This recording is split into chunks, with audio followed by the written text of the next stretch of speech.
दिल्ली की कोठी नंबर 56 की कहानी, जहां मिसेज मजूमदार बनकर शेख हसीना रही थी। बांग्लादेश में जिस तरह के हालात हुए वो किसी से छिपे नहीं हैं। वहां हिंदुओं के साथ जो हो रहा है वो पूरी दुनिया देख रही है। हालांकि अब बांग्लादेश में बिगड़ते हालातों पर भारत सरकार की नजर बनी हुई है।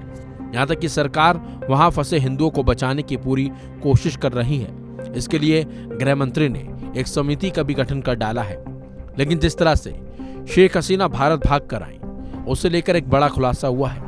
सूत्रों के मुताबिक शेख हसीना ने भारत में ही रहने की इच्छा जताई है। उनका भारत से रिश्ता दरअसल पुराना रहा है। एक वक्त था जब करीब 3 साल तक शेख हसीना दिल्ली की एक कोठी में अपने पति के साथ रही थी। ऐसे में सवाल ये उठता है कि क्या इतिहास खुद को दोहरा रहा है? क्या शेख हसीना को इस मुश्किल वक्त में किसी और देश को अपना ठिकाना बनाना होगा? वैसे फिलहाल भविष्य में पता चलेगा। लेकिन शेख हसीना के भारत आने के बाद दिल्ली की उस कोठी नंबर 56 की काफी चर्चा होने लगी है। चलिए आपको बताते हैं कोठी नंबर 56 का इतिहास क्या रहा है, जिससे शेख हसीना जुड़ी रही हैं। दिल्ली के लाजपत नगर 3 में 56 नंबर की कोठी में अब होटल डिप्लोमेट रेजेंसी चल रहा है। आसपास जब मीडिया की हलचल बढ़ी तो लोगों को पता चला 1975 से 1977 तक शेख हसीना अपने पति वाजिद मियां के साथ यहां रही थी। शेख हसीना को पहले रिंग रोड की इस कोठी में और फिर पंडारा रोड में शिफ्ट किया गया था।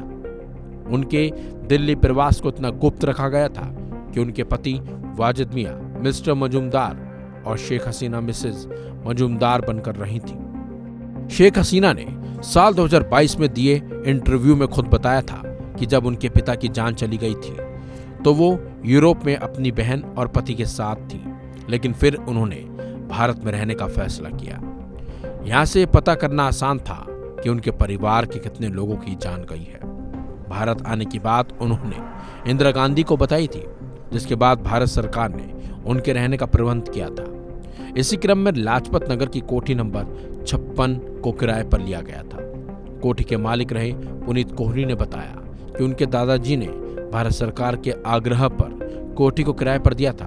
बाद में इसे बांग्लादेश दूतावास में बदल दिया गया। लेकिन 2001 में इस प्रॉपर्टी पर होटल बनाने का फैसला किया गया था।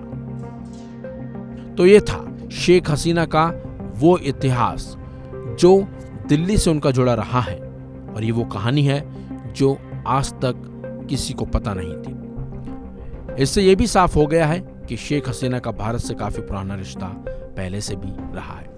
इस खबर में बस इतना ही। अपडेट्स के लिए बने रहिए वन इंडिया के साथ।